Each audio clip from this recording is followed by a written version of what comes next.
18 ವರ್ಷಗಳಿಂದಲೂ ಕೂಡ ಇಡೀ ಕರ್ನಾಟಕದಾದ್ಯಂತ ಒಂದೇ ಕೂಗು ಕ್ರಿಕೆಟ್ ಅಭಿಮಾನಿಗಳದ್ದು, ಈ ಸಲ ಕಪ್ ನಮ್ದೆ. IPL ಶುರುವಾಗ್ತಿದ್ದಂತೆ ಕನಸು ಕಾಣಲಿಕ್ಕೆ ಶುರು ಮಾಡ್ತಾರೆ RCB ಫ್ಯಾನ್ಸ್. ಈ ಬಾರಿ ಆದ್ರೂ ಕಪ್ ಅನ್ನ ಹೊಡೆದೇ ಹೊಡಿತಾರೆ ಅಂತ 2016ರಲ್ಲಿ ಫೈನಲ್ಗೆ ಹೋದ ಬಳಿಕ ಈ ಬಾರಿನೇ ಫೈನಲ್ ಬಂದಿರುವಂತದ್ದು RCB. ಸೊ ಹೀಗಾಗಿ ಈ ಬಾರಿ ಇರುವಂತ ಟೀಮ್ ಅನ್ನ ನೋಡ್ತಾ ಇದ್ರೆ, ಇರುವಂತ ಜೋಶ್ ಅನ್ನ ನೋಡ್ತಾ ಇದ್ರೆ, ಇರುವಂತ ಬ್ಯಾಲೆನ್ಸಿಂಗ್ ಸ್ಟಾರ್ಸ್ ಗಳನ್ನ ನೋಡ್ತಾ ಇದ್ರೆ, ಈ ಸಲ ಕಪ್ ಅನ್ನ ಗೆಲ್ತೀವಿ ಅನ್ನುವಂತ ನಂಬಿಕೆ ಭರವಸೆ ತುಂಬಾ ಜಾಸ್ತಿನೇ ಇರುವಂತದ್ದು. ಅದು ಅಲ್ಲದೆ ಜರ್ಸಿ ನಂಬರ್ 18 ವಿರಾಟ್ ಕೊಹ್ಲಿ ಅವರದ್ದು 18ನೇ ಬಾರಿ IPL ಬೇರೆ ನಡೀತಾ ಇದೆ. ಇವತ್ತಿನ ಡೇಟು ಕೂಡ ಕೂಡಿದ್ರೆ 18 ಆಗುತ್ತೆ. ಅದ್ರ ಜೊತೆಗೆ ಪಂಜಾಬ್ ಮೇಲೆ ನಾವು 18 ಬಾರಿ ಗೆದ್ದಿರುವಂತದ್ದು. ಸೊ IPL ಇವತ್ತು ಎಂಡ್ ಆಗೋದ್ರ ಜೊತೆಗೆ RCB ಕಪ್ ಅನ್ನ ಗೆಲ್ಲುತ್ತೆ ಅನ್ನುವಂತ ನಿರೀಕ್ಷೆ, ಕುತೂಹಲ, ಹೋಮ ಹವನ, ಪ್ರಾರ್ಥನೆ ಎಲ್ಲಾ ಕಡೆನೂ ಕೂಡ ಜೋರಾಗಿ ನಡೀತಾ ಇದೆ. ಇಂದು IPL ಫೈನಲ್ ಹಣಾಹಣಿ ಪಂಜಾಬ್ ವಿರುದ್ಧ ಗೆಲ್ಲುತ್ತೆ ಅನ್ನುವಂತ ನಿರೀಕ್ಷೆಯಲ್ಲಿ RCB ಫ್ಯಾನ್ಸ್ ಇದ್ದಾರೆ. ಎಲ್ಲರ ಚಿತ್ತ ಮೊಟೇರಾದ ಮೋದಿ ಸ್ಟೇಡಿಯಂನತ್ತ ನೆಟ್ಟಿರುವಂಥದ್ದು. ಇವತ್ತು ಫೈನಲ್ ಮ್ಯಾಚ್ ಅಹಮದಾಬಾದ್ನ ಮೋದಿ ಸ್ಟೇಡಿಯಂನತ್ತ ಅಂದ್ರೆ ಮೋದಿ ಸ್ಟೇಡಿಯಂನಲ್ಲಿ ನಡೀತಾ ಇರುವಂಥದ್ದು. RCBಯ 18 ವರ್ಷಗಳ ಕನಸು ಇವತ್ತಾದ್ರೂ ನನಸಾಗುತ್ತಾ ಅನ್ನುವಂಥ ಕುತೂಹಲ ಇದೆ. ಪಂಜಾಬ್ಗೂ ಕೂಡ ಅಷ್ಟೇ. ಪಂಜಾಬ್ ಒಂದು ಬಾರಿನೂ ಕೂಡ ಈ ಒಂದು ಕಪ್ ಅನ್ನ ಗೆದ್ದಿಲ್ಲ, RCBನೂ ಕೂಡ ಗೆದ್ದಿಲ್ಲ. ಸೊ ಎರಡೂ ಟೀಮು ಯಾರು ಗೆದ್ರು ಕೂಡ ಫಸ್ಟ್ ಟೈಮ್ ಚೊಚ್ಚಲ ಬಾರಿಗೆ IPL ಅನ್ನ ಗೆದ್ದಂತಾಗುತ್ತೆ.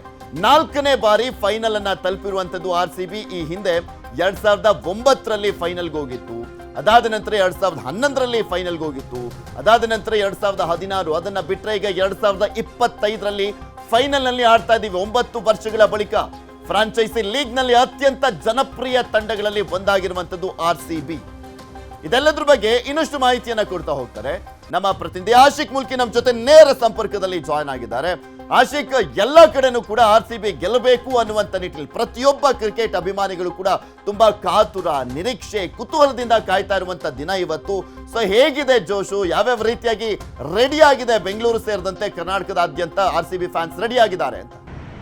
ಪೃಥ್ವಿ, ಖಂಡಿತ ಇವತ್ತಿನ ಪಂದ್ಯವನ್ನ RCB ಗೆಲ್ಲಲೇಬೇಕು ಅನ್ನುವಂಥ ಒಂದು ತವಕ, ಆ ಒಂದು ಆಸೆ ಎಲ್ಲ RCB ಅಭಿಮಾನಿಗಳಲ್ಲಿ ಇರುವಂಥದ್ದು. ಈ ಹಿನ್ನೆಲೆಯಲ್ಲಿ ಇಡೀ ರಾಜ್ಯಾದ್ಯಂತ ಪೂಜೆ ಪುನಸ್ಕಾರಗಳು ನಡೀತಾ ಇದೆ. ಗೆದ್ರೆ ಯಾವ ರೀತಿಯಾಗಿ ಸೆಲೆಬ್ರೇಷನ್ ಮಾಡಬೇಕು ಅನ್ನುವಂಥದ್ದನ್ನು ಕೂಡ ಈಗಲೇ ಎಲ್ಲರೂ ಕೂಡ ಅಭಿಮಾನಿಗಳು ಸಿದ್ಧತೆಯನ್ನು ಮಾಡಿಕೊಂಡಿರುವಂಥದ್ದು. ಬೆಂಗಳೂರಿನಲ್ಲೂ ಕೂಡ ಹಲವು ದೇವಸ್ಥಾನಗಳಲ್ಲಿ ಅಭಿಷ್ಟ ಪೂಜೆಗಳು ನಡೀತಾ ಇದೆ. ಯಾವುದೇ ರೀತಿಯಾಗಿರುವಂಥ ಎಡವಟ್ಟುಗಳು, ಯಾವುದೇ ರೀತಿಯಾಗಿರುವಂಥ ತಪ್ಪುಗಳು ಪ್ಲೇಯಿಂಗ್ 11 ಆಟಗಾರರಿಂದ ಆಗದಿರಲಿ ಅನ್ನುವಂಥ ಒಂದು ಪ್ರಾರ್ಥನೆಯನ್ನು ದೇವರಿಗೆ ಸಮರ್ಪಿಸ್ತಾ ಇರುವಂಥದ್ದು. ಇದರ ಜೊತೆಗೆ ನಗರದ ಹಲವು ಮೈದಾನಗಳಲ್ಲಿ ದೊಡ್ಡ ಬೃಹತ್ LED ಹಾಕುವ ಮೂಲಕವಾಗಿ ಪಂದ್ಯ ವೀಕ್ಷಣೆಗೆ ವ್ಯವಸ್ಥೆಯನ್ನು ಮಾಡಿರುವಂಥದ್ದು.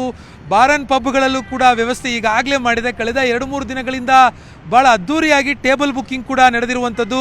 ಹೀಗಾಗಿ ಇವತ್ತಿನ ಪಂದ್ಯವನ್ನು ಭಾಳ ರೋಚಕ ಮತ್ತು ಕುತೂಹಲದಿಂದ ಎದುರು ನೋಡ್ತಾ ಇರುವಂಥದ್ದು ಕನ್ನಡಿಗರು. ಹೀಗಾಗಿ ಇವತ್ತಿನ ಪಂದ್ಯ 18 ವರ್ಷಗಳಲ್ಲಿ ಏನು ಕನ್ನಡಿಗರು ಒಂದು ಆಸೆಯನ್ನು ವ್ಯಕ್ತಪಡಿಸ್ತಾ ಇದ್ರು, ಈ ಸಲ ಕಪ್ ನಮ್ಮದು ಅಂತ, ಅದನ್ನು ಪೂರೈಸುವ ನಿಟ್ಟಿನಲ್ಲಿ ಆ ಎಲ್ಲ ಕಾಲ ಕೂಡಿ ಬಂತು ಅಂತಾರಲ್ಲ, ಆ ಎಲ್ಲ ಸನ್ನಿವೇಶಗಳು ಇವತ್ತು ಆಗಲಿ ಅನ್ನುವಂಥ ರೀತಿಯಲ್ಲಿ ಪ್ರಾರ್ಥನೆಯನ್ನು ಸಲ್ಲಿಕೆ ಮಾಡ್ತಾ ಇರುವಂಥದ್ದು ಪೃಥ್ವಿ. ಸರ್, ಮತ್ತೊಂದು ಕಡೆ ಇವತ್ತು ಜೋಶ್ ಯಾವ ರೀತಿಯಾಗಿದೆ ಅನ್ನುವಂಥದ್ದನ್ನ ಹೇಳೋದೇ ಬೇಡ. ಮತ್ತೆ ಗೆದ್ದ ಬಳಿಕ ಅಂತೂ ಆ ಒಂದು ಜೋಶ್ ಇನ್ನಷ್ಟು ದುಪ್ಪಟ್ಟಾಗುತ್ತೆ, ಅದು ಸ್ಫೋಟಗೊಳ್ಳುವಂಥ ಸಾಧ್ಯತೆ ಕೂಡ ಇರುವಂಥದ್ದು.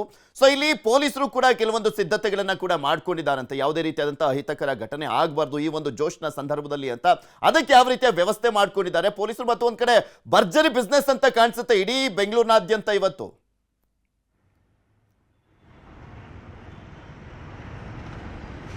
ಖಂಡಿತ ಪೃಥ್ವಿ, ಎಲ್ಲೆಲ್ಲಿ ದೊಡ್ಡ ಪ್ರಮಾಣದಲ್ಲಿ ಜನರು ಸೇರ್ತಾ ಇದ್ದಾರೆ ಅಲ್ಲೆಲ್ಲವೂ ಕೂಡ ಪೊಲೀಸ್ ಭದ್ರತೆ ಇರುತ್ತೆ. ಮತ್ತು ಸಾಮಾನ್ಯವಾಗಿ ಇಂಥ ಸೆಲೆಬ್ರೇಷನ್ ಮಾಸ್ ಆಗಿ ಗ್ಯಾದರ್ ಆಗುವಂಥ ಜಾಗದಲ್ಲಿ ಒಂದಿಷ್ಟು ಪುಂಡಪೋಖರಿಗಳ ಆ ಒಂದು ಸಮಸ್ಯೆಗಳು ಕೂಡ ಇರುತ್ತೆ. ಹೀಗಾಗಿ ಅವರನ್ನು ಯಾವ ರೀತಿಯಾಗಿ ಮಟ್ಟ ಹಾಕಬೇಕು ಅನ್ನುವಂಥದ್ದು ಕೂಡ ಈಗಾಗಲೇ ಸಿದ್ಧತೆಯನ್ನು ಮಾಡ್ಕೊಂಡಿರುವಂಥದ್ದು. ಮತ್ತು ಮುಖ್ಯವಾಗಿ MG ರೋಡ್ ಮತ್ತು ಬ್ರಿಗೇಡ್ ರೋಡಲ್ಲೂ ಕೂಡ ಸೆಲೆಬ್ರೇಷನ್ ನಡೆಯುತ್ತೆ. ಹೀಗಾಗಿ ಇದರ ಸುತ್ತಮುತ್ತ ಬಿಗಿ ಭದ್ರತೆಯನ್ನು ಪೊಲೀಸ್ ಇಲಾಖೆ ಸಿಬ್ಬಂದಿಗಳು ತೆಗೆದುಕೊಂಡಿರುವಂಥದ್ದು. ಇದೊಂದು ರೀತಿಯಲ್ಲಿ ನ್ಯೂ ಇಯರ್ಗೆ ಸಿದ್ಧತೆಯನ್ನು ಮಾಡಿಕೊಂಡ ಹಾಗೆ ಪೊಲೀಸರು ಸಿದ್ಧತೆಯನ್ನು ಮಾಡಿಕೊಂಡಿದ್ದಾರೆ. ಪಬ್ ಮತ್ತು ಬಾರ್ಗಳು ಎಲ್ಲೆಲ್ಲಿ ಅತಿ ಹೆಚ್ಚಿನ ಸಂಖ್ಯೆಯಲ್ಲಿದೆ ಅಲ್ಲೆಲ್ಲವೂ ಕೂಡ ಚೌಕಿಗಳನ್ನು ಹಾಕುವಂಥ ಮುಖಾಂತರವಾಗಿ ಯಾವುದೇ ರೀತಿಯಾಗಿರುವಂಥ ಅಡೆತಡೆಗಳು, ಸಮಸ್ಯೆಗಳು ಉಂಟಾಗದಿರಲಿ ಅನ್ನುವಂಥ ನಿಟ್ಟಿನಲ್ಲಿ ಪೊಲೀಸರು ಸಿದ್ಧತೆಯನ್ನು ಮಾಡಿಕೊಂಡಿರುವಂಥದ್ದು. ಮತ್ತು ಮುಖ್ಯವಾಗಿ ಬೆಂಗಳೂರಿನ ಸುಮಾರು 15ಕ್ಕೂ ಹೆಚ್ಚು ಕಡೆ ಬೃಹತ್ LED ವಾಲ್ನಲ್ಲಿ ಏನು ಲೈವ್ ಪಂದ್ಯ ವೀಕ್ಷಣೆಗೆ ಅವಕಾಶವನ್ನು ಮಾಡಿಕೊಡ್ಲಾಗ್ತಾ ಇದೆ RCB ಅಭಿಮಾನಿಗಳಿಂದ. ಅಲ್ಲೂ ಕೂಡ ಪೊಲೀಸ್ ಬಿಗಿ ಭದ್ರತೆಯನ್ನು ತೆಗೆದುಕೊಂಡಿರುವಂಥದ್ದು. ಉದಾಹರಣೆಗೆ ನಗರದ ವಿಜಯನಗರದಲ್ಲಿರುವಂಥ BGS ಮೈದಾನದಲ್ಲಿ 24 ಅಡಿ ಎತ್ತರದ 60 ಅಡಿ ಉದ್ದದ ಬೃಹತ್ LED ವಾಲ್ನಲ್ಲಿ ಪಂದ್ಯ ವೀಕ್ಷಣೆಗೆ ಅವಕಾಶವನ್ನು ಮಾಡಿಕೊಡ್ಲಾಗ್ತಾ ಇದೆ. ಸುಮಾರು 35,000 ಜನರು ಈ ಒಂದು ಪಂದ್ಯ ವೀಕ್ಷಣೆಗೆ ಆ ಮೈದಾನಕ್ಕೆ ಸೇರುವಂಥ ಸಾಧ್ಯತೆ ಇದೆ. ಈಗಾಗಲೇ 25,000ಕ್ಕೂ ಹೆಚ್ಚಿನ ಉಚಿತ ಪಾಸ್ಗಳನ್ನು ಆಯೋಜಕರು ವಿತರಿಸಿರುವಂಥದ್ದು. ಹೀಗಾಗಿ ಮಾಸ್ ಗ್ಯಾದರಿಂಗ್ ಆಗ್ತಾ ಇದೆ. ಇಲ್ಲಿ ಯಾವುದೇ ರೀತಿಯಾಗಿರುವಂಥ ಅಹಿತಕರ ಘಟನೆಗಳು ನಡೆಯದಿರಲಿ ಅನ್ನುವಂಥ ನಿಟ್ಟಿನಲ್ಲಿ ಬಿಗಿ ಬಂದೋಬಸ್ತನ್ನು ಕೂಡ ತೆಗೆದುಕೊಂಡಿದ್ದಾರೆ. ಮತ್ತೆ ಬಹುತೇಕ ಎಲ್ಲ ಕಡೆಗಳಲ್ಲೂ ಕೂಡ VIP ಕೂಡ ಬರ್ತಾ ಇದ್ದಾರೆ. ಕೆಲವೊಂದು ಕಡೆ ಸಿನಿಮಾ ನಟರು ಹೋಗ್ತಾ ಇದ್ದಾರೆ, ನಟಿಯರು ಹೋಗ್ತಾ ಇದ್ದಾರೆ, ಶಾಸಕರು ಹೋಗ್ತಾ ಇದ್ದಾರೆ, ರಾಜಕಾರಣಿಗಳು ಹೋಗ್ತಾ ಇದ್ದಾರೆ. ಸಾಕಷ್ಟು ಮಂದಿ VIPಗಳು ಕೂಡ ಕೆಲವೊಂದು ಕಡೆಯಲ್ಲಿ ಹೋಗುವಂಥ ಸಾಧ್ಯತೆಗಳಿದೆ. ಮುಖ್ಯವಾಗಿ ವಿಜಯನಗರದಲ್ಲಿ ಅತಿ ದೊಡ್ಡ ಸ್ಕ್ರೀನ್ ಅನ್ನು ಬೆಂಗಳೂರಿನಲ್ಲಿ ಹಾಕಿರುವಂಥದ್ದು. ಸ್ಥಳೀಯ ಶಾಸಕರು, ಸಚಿವರು, ಜೊತೆಗೆ ಸಿನಿಮಾ ತಾರೆಯರೆಲ್ಲರೂ ಕೂಡ ಅಲ್ಲಿ ಭಾಗಿಯಾಗ್ತಾ ಇದ್ದಾರೆ. ಹೀಗಾಗಿ ಎಲ್ಲಾ ರೀತಿಯಾಗಿ ಫುಲ್ ಜೋಶ್ ನಲ್ಲಿದ್ದಾರೆ. ಹಾಗೆ ಅದೇ ರೀತಿಯಾದಂತ ಸಿದ್ಧತೆಯನ್ನ ಮಾಡಿಕೊಳ್ಳಲಾಗಿದೆ. ಧನ್ಯವಾದ ಆಶೀಶ್.